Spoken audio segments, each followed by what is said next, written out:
Consciousness is the fabric of reality.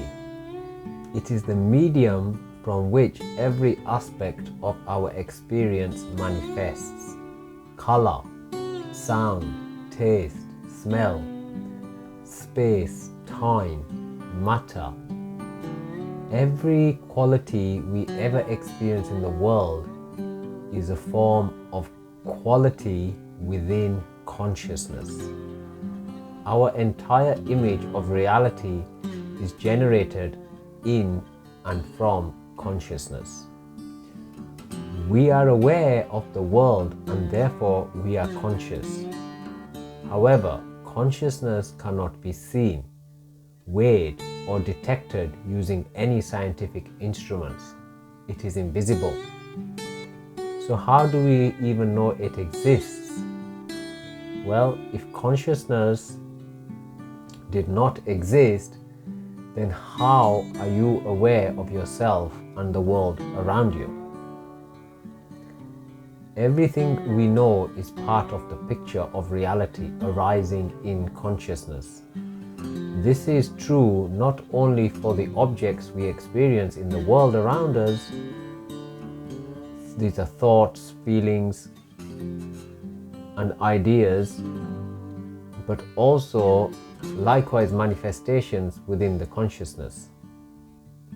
And so are the theories we construct about the nature of the world around.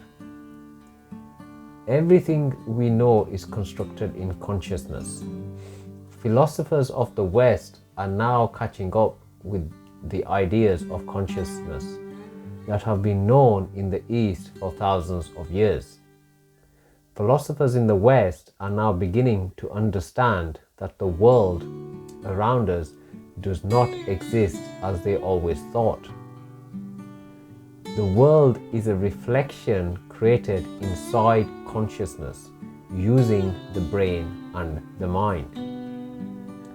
Consider a projector in a cinema theater which reads the film of a disc or roll of film and using various electronics simply turns the film into a motion of reality using a mixture of light.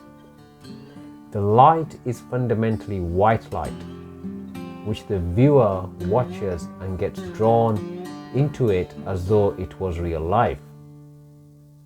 So as you can probably understand, all is not what we see. The world around us, conveyed to us through our five senses, namely eyes, ears, nose, body and tongue. Since birth, man only knows the world the way the world is presented through these five senses. Science is now beginning to see that everything we sense is a mere shadow of reality.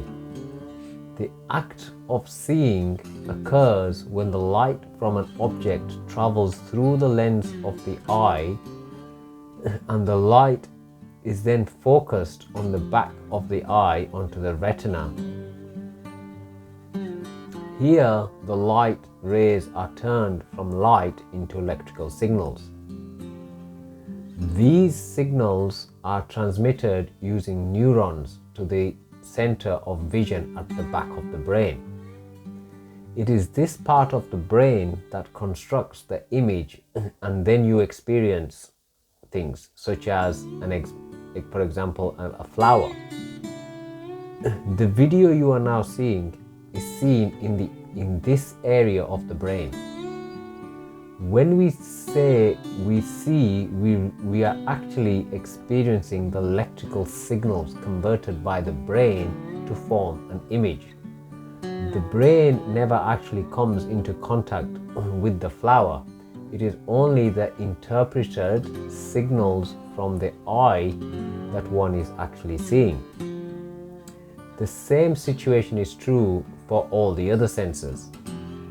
We are misled by our senses to think that what we are actually experiencing around us are things, but in reality, the forms are just the electrical signals.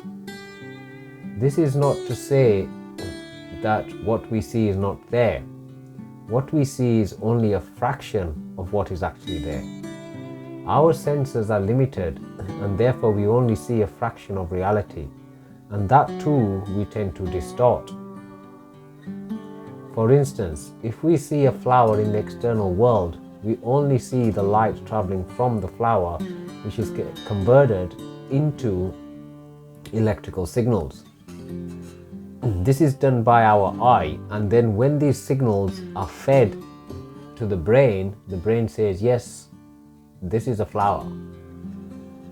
But we only received light which was further converted into electrical signals. The flower in its real form did not come into contact with the brain. So how can we say with certainty that we actually saw a flower?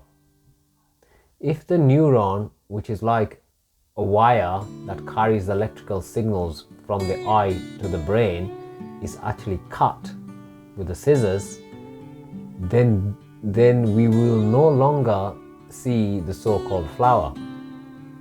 We will see nothing, and the flower we think we see will disappear, because the brain received nothing more than electrical signals, which the brain perceived as a flower.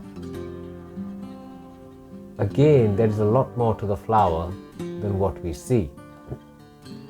For example, someone who watches the stars in the sky assumes the stars are billions of miles away. Yet the stars are right inside themselves, in the center of vision. Whilst watching this video, you think the video is outside of you. However, to the contrary, the video is inside of you. You seeing your body makes you think that you are inside of it. However, you must remember too that your body is an image formed inside your brain. So far, we have not been experiencing a so-called external world and the perceptions formed in our brains, the latter of which is what we see. But since we cannot actually ever really reach the external world, how can we be sure that such an external world really exists the way we think it does? Definitely we cannot say. The only reality we can cope with is the world of perceptions we live within our minds. In order to be notified of my next video for the second part of consciousness, please remember to hit the subscribe button and also turn on notifications.